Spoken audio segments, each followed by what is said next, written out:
Hi everyone and welcome to the Collecting Protected Characteristics data session. Molly is ready to kick off now. Thank you. Thank you so much, Laura. Welcome everybody. Today I'm here with colleagues from our Insight team to talk about the work we've been doing to collect protected characteristics data. We're going to talk a bit about kind of how we started to collect the data and then what we're going to do with the data now that we've got it. So it's really important for HMCTS that we have this data because it gives us some really kind of key things. Protected characteristics data will help us to understand our users. So for a long time, people might have been telling us as individuals, or maybe even organisations telling us that certain groups might be disproportionately represented, or some people may have a better or a worse experience with the justice system. But without data to back that up, it's really hard to make informed change. So by collecting protected characteristics data, it'll give us a better understanding of our users. So that's kind of telling us about the demographics of the people who are using our services.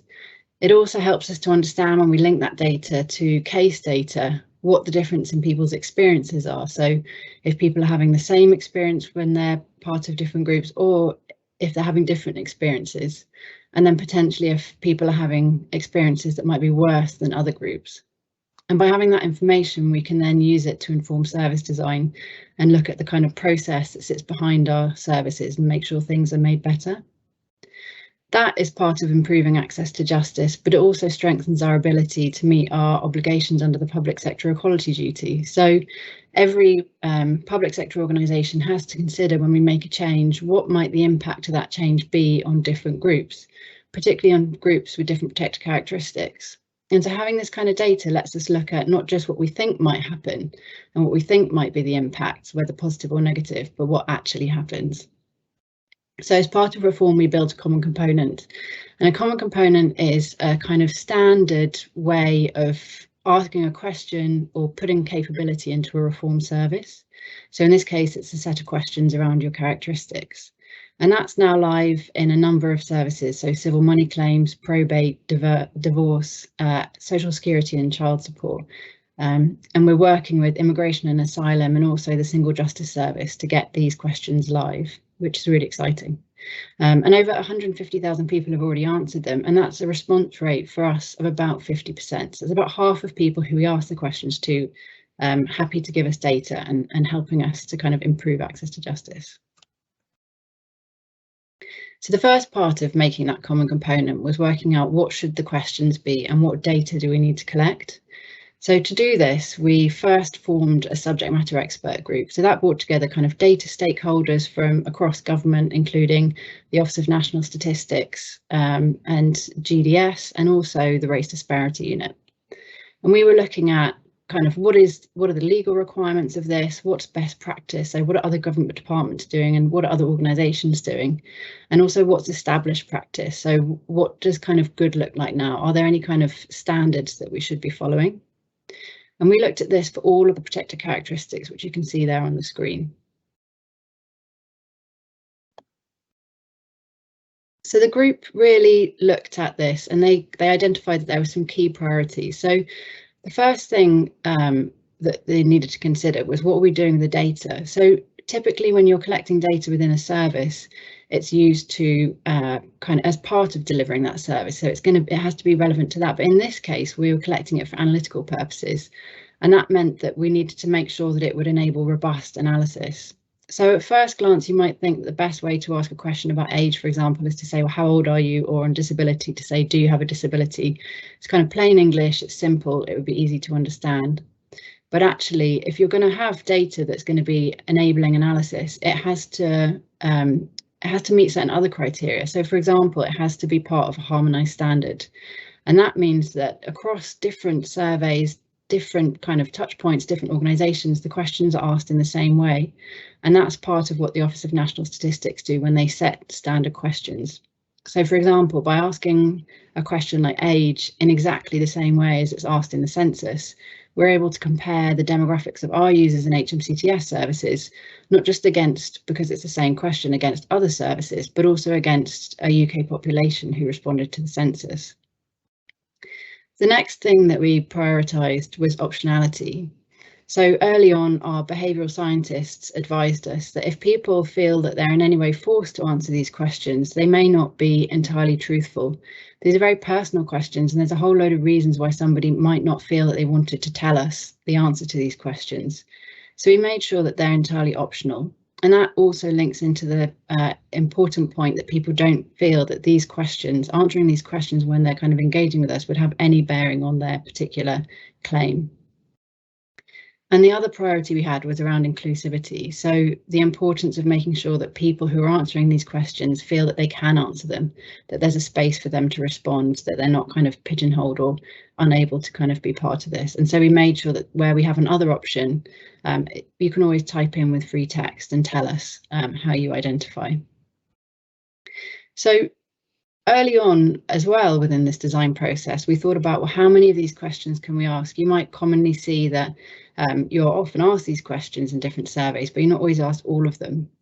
And there were some assumptions potentially that we could maybe ask 3 or 4, but it might be a burden on the user asking too many of them. But we did some really kind of small scale initial investigation in our exit surveys and feedback surveys to test that. And what we found was that typically if someone was happy to answer one of these questions, they would answer all of them. And we see that play out in our live services. And that's really important because it means that we'll understand the experience of every single protected characteristics group. We won't miss anyone out. But for each service, they're slightly different. And so we had to understand kind of how might we need to kind of make these particular to the different services. So, for example, some of our services will already ask some of these questions, age being a really common one. So we decided that we don't need to ask that again. We don't want to burden a user unnecessarily. Another example of that could be, for example, in the divorce service, where we know that somebody's already married potentially. So we don't need to ask that question about marriage or civil partnership. So in that way, we kind of got together, we specified the questions, and we were then ready to test them and turn them into a prototype. So the way that we did that was to take the reformed services that were already in train at that point, and we took the prototypes of those services and we created a mock-up of the way that we would ask our questions.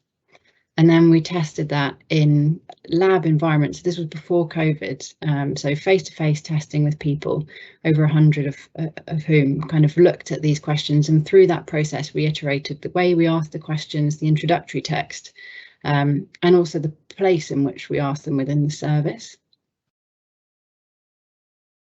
So for that point, there are a couple of options. So when you look at a service for HMCTS, they're typically following some similar patterns. So someone has to complete an application form or a response form. They then need to confirm their answers, check their answers, and sometimes they have to pay a fee, sometimes they don't, and then they get a confirmation page once they've submitted that.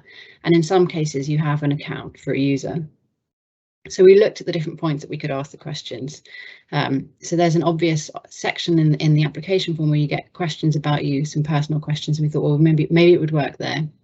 But what we found when we tested in that point in the application form was that people really felt like these questions might impact their claim. And that was really for us kind of a big no-no. So we ruled that out straight away. We looked at putting them at the end of the journey, so on the confirmation page as well, because that's after you've completed your application form. It's completely separate. But what we found was that at that point, people were just so glad that they'd finished completing their journey, their service application or response, that they just wanted to kind of get off and do something else. So the response rate was really low. And for us to do that robust analysis, we needed to make sure that we had enough people responding to this to get a really robust analysis. And so that option was ruled out, and that was the same for the application form. So the point that we rounded on in the end was this point just before check your answers, just after the person has completed their application questions. So at this point, somebody would have answered all of the questions and given us all of that information. They then get presented with the protected characteristics questions. And then after that, once they've chosen to complete them or not, they then land on the check your answers page. And on that page, the protected characteristics data is not presented, so they can see that it's not part of their claim or their response. It's not something that's going to be submitted into HMCTS as part of their claim. The next important thing to work through was actually the content. So we'd specified our questions, we knew what the questions and the answer options were, and we were following the government digital service kind of patterns and standards of asking one question per page. So that was quite straightforward in a sense, but what we had to really get right was the introductory content to make sure that people understood what we were doing, why do we want to collect this information, and that they had the choice about whether they could answer the questions or not. So what you can see on this screen on the left is the introductory screen that pops up for a person completing a service when we ask these questions. And we call them equality and diversity questions, not protected characteristics questions, because that was a term that people were familiar with and it helped them to understand the context around why we were collecting the data. We then explain that these are optional questions about you, and that's to really emphasize the fact that you have choice in this. We're not mandatorily asking for this information, and that the answers aren't part of your application, so they won't have any bearing on the claim that you're submitting. And we then importantly add a point to say that they won't be shared with anyone involved in your case, and that's again just to reiterate that they're completely an independent set of questions. You can then choose to continue to the questions, or you can say that you don't want to answer these questions. And what we find in live services is that about 50% of people choose to answer the questions, and those people that opt in at this early stage tend to go through, and we have very high completion rates once someone's gone through and answered the questions, which suggests to us that that optionality is working. And once someone answered the questions, at the end we have another prompt screen that says click here, kind of continue to your next step, so they continue on through your journey. I'm going to show you a couple of examples of questions so you can see kind of the way they're set out, and you can see that there's a drop down box for other if someone clicked on main language. So I mentioned that we collected all the protected characteristics questions. We also have a question on language because that's identified as a kind of another key potential barrier for users, and it's a subset of the race protected characteristic. We also tested a question on education level and income level through this process, but what we found was that those questions didn't test well with users. Users could understand why we were collecting the protected characteristics data, but they couldn't understand why we wanted this other data, and it made them feel like it was more likely to be part of their claim. And so we took those ones out. So we have just the protected characteristics questions here. But what we did do when we made that decision was look at other ways that we could have that kind of data on income or kind of those kind of indicators. And our insight team identified that through postcode analysis, you can have quite a good kind of picture of demographics across the UK. And so we used that as our alternative. So I'm now going to hand over to my colleague Jason, who's going to start talking to you all about how we're using the data, and then other Insight colleagues will come in, and at the end we'll have time for questions. But if you've got any questions from what I've been saying, please do put them in the Q&A section and we'll come to them at the end. Yeah, hi, thanks Molly. On my first slide, I'm just going to go through some real responses to the questionnaire and how the answers on age vary by different services. So on the left side of the table, we have 6 different groups varying by services. We use 3 different services in the example. So OCMC, which is online civil money claims, divorce and probate.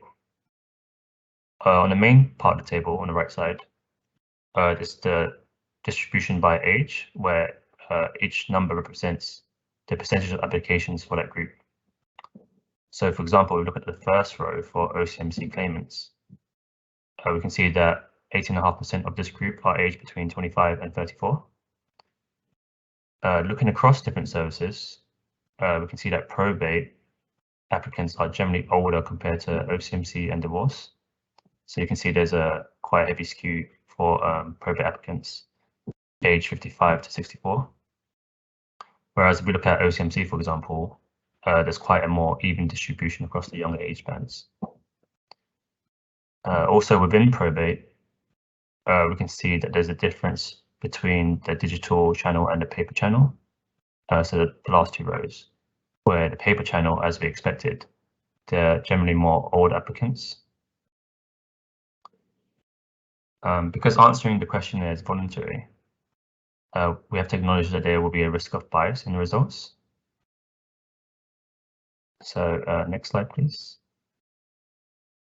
Yeah, in this example, in this slide, I focused on digital personal probate applications. And as Molly has mentioned, there's roughly 50% of users who choose to complete a survey. So we've attempted to assess some extent of this bias by making use of the postcode data, where the postcode is provided in all probate applications. This means we don't rely on people finishing the questionnaire to do some analysis. So we do this by matching the postcode data onto a public ONS dataset, which shows 26 different neighborhood types as listed on the left side of the graph. Each of these neighborhood types vary in characteristics such as age, ethnicity, and income. And then we can use this to now compare those who answer the questionnaire to probate applicants in general. And as you can see on the graph, comparing the blue bars to the orange lines, the breakdowns are very much the same. This provides us with reassurance that there's minimal bias, at least for the characteristics covered in these neighborhood types. So again, age, ethnicity, and income. But I think we need to keep in mind that this doesn't help with other characteristics such as gender and sexuality. I'm now going to pass on to my colleague Lewis to talk about the next slide.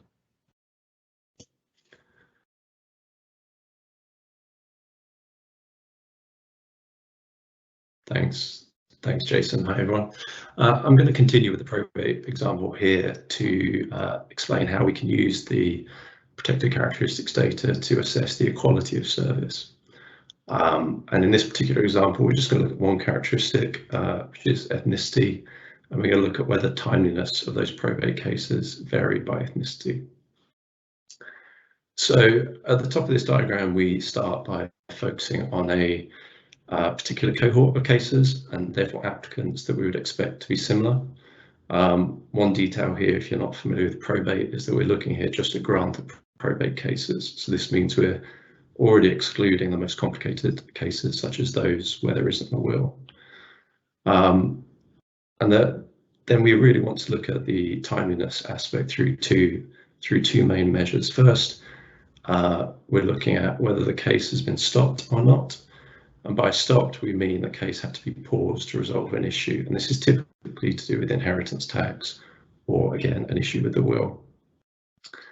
And here we see that for ethnic minority applicants, around 50% of those had their case stopped, whereas for white applicants, it was 36%. So there's already a difference at that first stage that we can see. The second thing we looked at was just for the group that did not have their cases stopped. We wanted to look at the average time for the case to be completed. And this is because if your case hasn't been stopped, then you would ordinarily expect most of these cases to take a similar length of time. And here we see that the average time for the case to be completed was 26 days for ethnic minority applicants versus 21 for white applicants. So again, a difference there. And essentially, with both of these measures indicating some sort of difference, that gives us cause to investigate further and understand exactly what is causing this difference and can we do anything to improve the equality across these groups. So Luke will now explain how we investigated these issues with the service team. Thanks, Lewis. So, yeah, as you said, two interesting findings to discuss a bit further. That first one is around ethnic minority applicants being more likely to have their case stopped. And as Lewis described, stops occur in sort of around half of all of our cases. And the reason that ethnic minority applicants are more likely to have cases that require a stop is that they're more likely to have what we would describe as a complex case. So, for example, this could be due to foreign wills or foreign estates that might require extra documentation, or the documents themselves might require translation. And as part of the continuous improvement in the probate service, we're working to minimise stops across the whole service for all users. So, for example, by ensuring that the document and evidence requirement, including translation, are as clear as possible for everyone. The second finding, however, is for cases that were not stopped.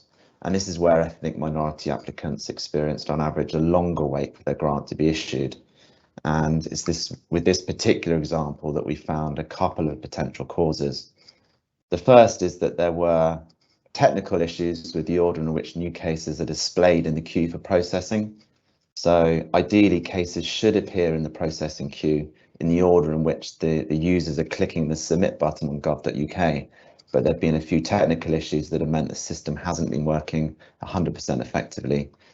And secondly, staff have some leeway on the order in which they choose to process cases, and that choice could be influenced by case complexity or the perception of case complexity, and that's more likely to disadvantage ethnic minority applicants.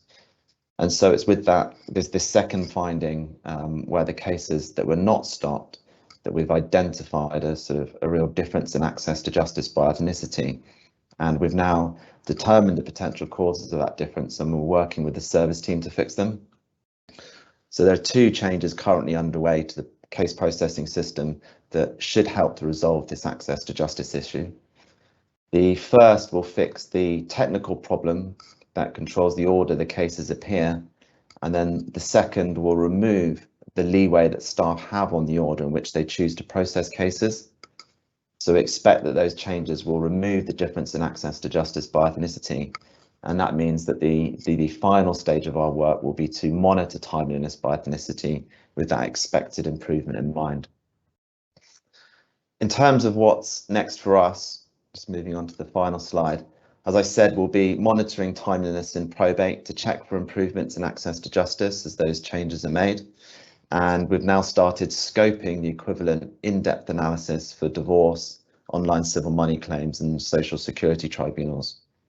And as part of that work, we'll be including a wider range of outcomes other than timeliness. So for example, whether or not users reach the hearing stage. And then looking further ahead, we hope to include all the reformed services once the PCQs are rolled out into the services. So clearly there's a huge potential in this data, and we'd be interested to hear from you on how else we can use it to improve access to justice in HMCTS. So thank you, and I'll pass over now to questions and comments. Thank you very much, Luke, and to all the other presenters for a really interesting presentation about protected characteristics data. Whilst people respond to that question in the chat on the side, we've had lots of good questions during the presentation from the audience for the panel here.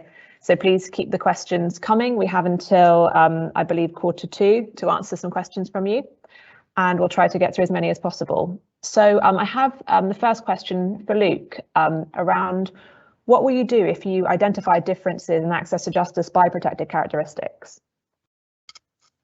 Thanks. So, I mean, the process is hopefully what we've kind of described here. So we're using the protected characteristics data to identify differences in access to justice based on those protected characteristics. We then try and determine the cause or the causes of those differences, and we often need additional primary research with users to understand those causes. And then once we've understood that, we would work with the service team to try and implement a fix to remove that difference.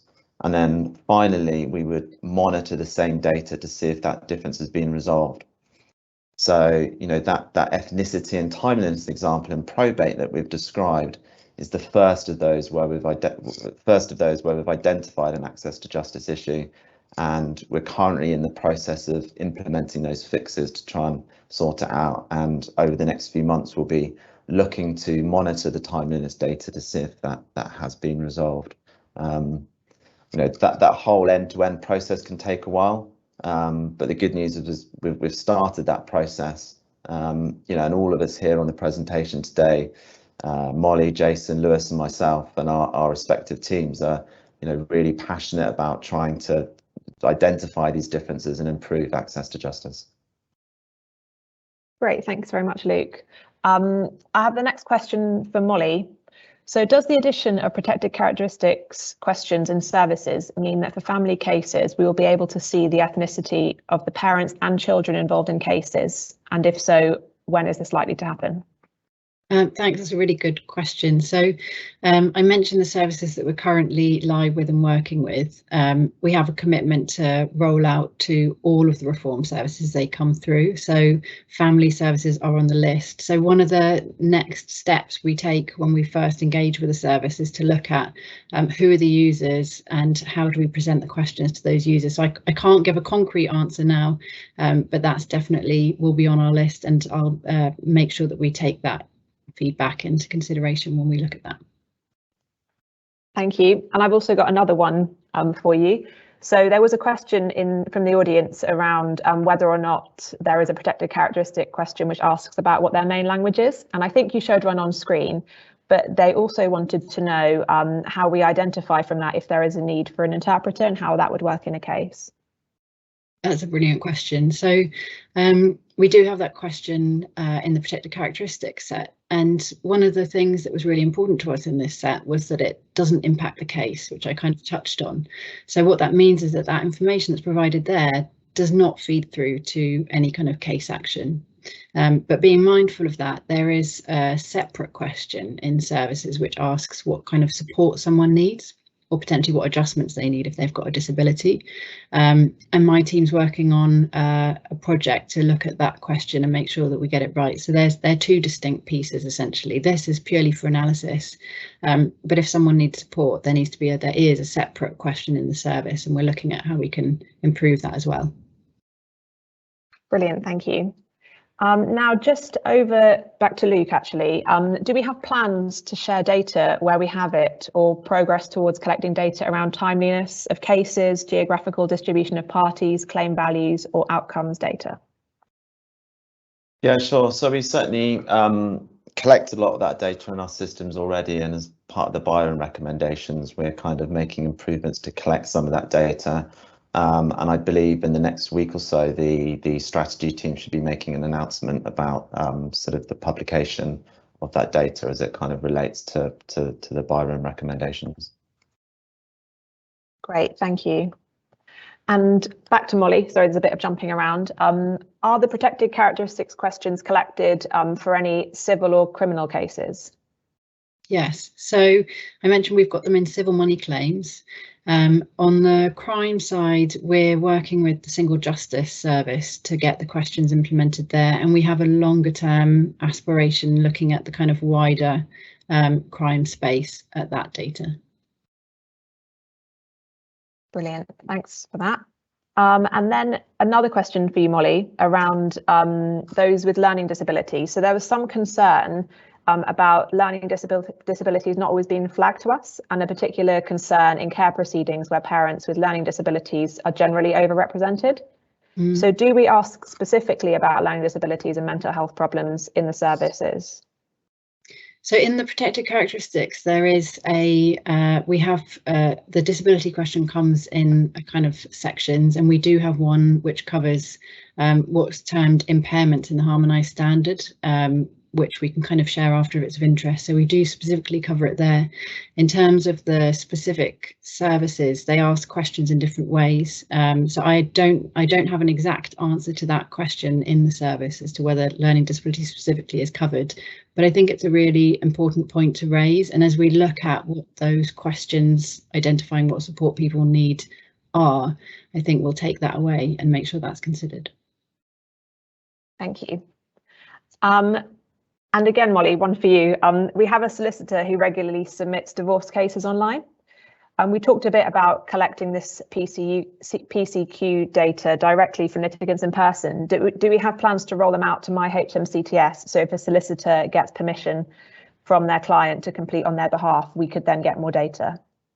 At the moment, we don't. And the reason for that approach at the moment is because we're so mindful this is personal data. So the way that we've designed this is that it's questions for a person to self-complete. We're not yet in a position where we would be able to have someone else answer on another person's behalf. And that's because it kind of potentially adds to bias, or somebody might make assumptions on someone else's behalf. And that's why at the moment it's purely for litigants in person.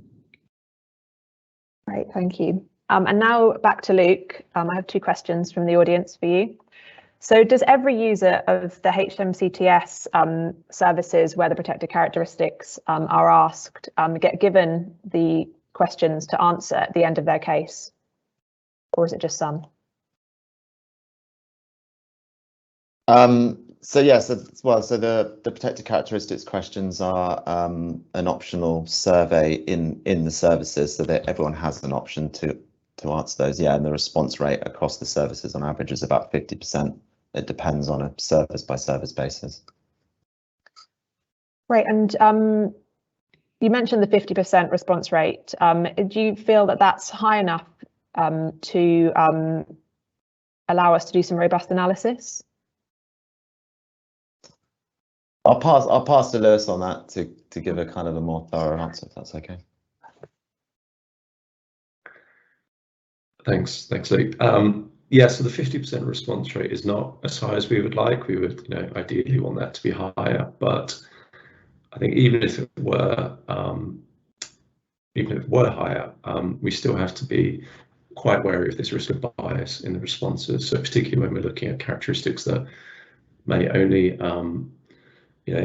be relevant to a very small minority of users. That means that it's very easy to get bias introduced into the results, even if you have quite a high response rate. So essentially what we have to do is just be very careful about how we're trying to use the data, exactly what the purpose of the analysis is, and then think through, well, okay, to what extent can the bias affect our intention there. But there's also just another argument for not looking at the PCQs in isolation, but using that protected characteristics data alongside other sources, such as the postcode-based analysis that Molly mentioned as part of her presentation.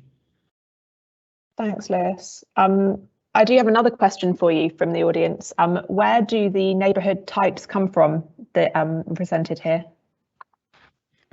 So in the slide that Jason presented, they were the output area classifications that are an official set of classifications produced by the ONS and I think it's University College London. So you always have to appreciate these things are quite fuzzy, as it were, and therefore they're relatively imprecise. But if you look at it at the aggregate level, they can give you quite a good idea of the broad characteristics of users. So even in Jason's slide there, you could see that it was dominated by a couple of categories that are sort of typically the wealthier neighbourhood types, as you would expect for probate. The actual names of the groups I wouldn't take to mean too much. That's just a set of names that the researchers at the time assigned. If you want to fully understand what each neighbourhood classification means, you really have to look at the characteristics, which are basically they're from the census data, so it shows you the full census data for each of those classifications, and then you can get a good understanding of whether it's the age profile or the ethnicity profile of those neighbourhoods. Thanks very much, Lewis. And I've got another question about data for you. Do you collect information on whether court users benefit from any type of legal advice? Yes, we do. So the general answer to that is I think every service has in the main case data, we get a good record of whether any party is represented. So yes, ordinarily, as we said already, this protected characteristics data is only being presented to the litigants in person, although those without representation. But yes, we can see who has representation. I guess there are some services where it's not absolutely clear cut. Some of our discussions recently on social security appeals have been acknowledging that there people may get, they may get advice from a support organisation, but it may not be technically representation. So there are sometimes some grey areas, but on most services we do have that information. Brilliant, thank you. Next question I've got for you, Luke. So could the information from protected characteristics be combined with user experience feedback to try and shape court services going forwards? So the examples given here were the use of video and telephone hearings, for example. Yeah, sure. I mean, looking at this protected characteristics data is a part of our approach to improve access to justice and services. And that protected characteristic data is probably the most powerful data that we have.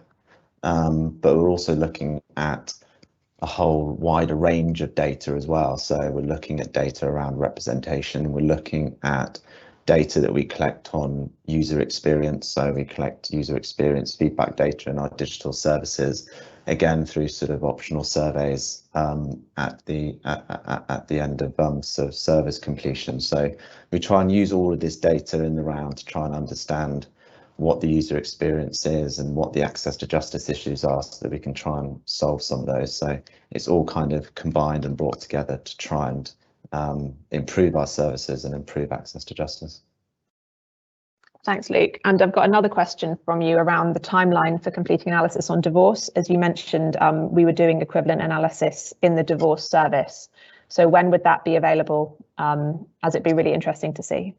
Yeah, sure. So we're scoping out simultaneously social security tribunals, online civil money claims, and divorce. You know, internally we should have a sort of initial analysis of those three sort of around April, May next year. We're still in wider terms of still kind of developing our approach to assessing access to justice and understanding what we can do with the protected characteristics data. Okay. So we're still yet to make a decision on sort of the publication and the sharing of that analysis, but once we've got a kind of a consistent approach, we'll then be thinking about the analysis and publication of it. Thanks, Luke. And just to jump back to Molly, we have a question around how you plan to increase response rates for these questions. Thanks. So our aspiration is, obviously our primary goal at the moment is that we want these questions in every single reform service, and that's our main focus, but we're also mindful of the point on response rate. And because we've designed this as a common component, what it means is that if we want to make a change to it, we can make a change once and it will roll out across all of the services. So we are mindful that we would like to get to that point of thinking about how do we increase response rates, but that's very much a next step. Great, thanks. And just back to Luke again for another question. So it's more of a comment from the audience that one person has said that the lack of language or translation support might explain some of the delays in the probate service that we've observed. What are your reflections on that? Yeah, definitely. I think we would say that's a fair point. Issues around language are certainly in the probate service likely to result in stops to cases, but in where cases haven't been stopped, that wouldn't explain the differences in time. So it would talk to that first point about the likelihood of cases being stopped, and as I said, we're kind of, as part of the continuous improvement in the probate service, we're looking to reduce sort of stops for all cases and for all users. Thanks. And on that point about stops, we've had another question from the audience around if we're going to be trying to train any people in our service to prevent stops in cases, and if there's plans in that area. Yeah, certainly. I mean, to some extent, I have to kind of defer to the probate service itself. I don't think it's so much about preventing stops. It's about, a lot of it's about us providing really clear guidance and instructions in the probate service that means that those cases don't need to result in a stop.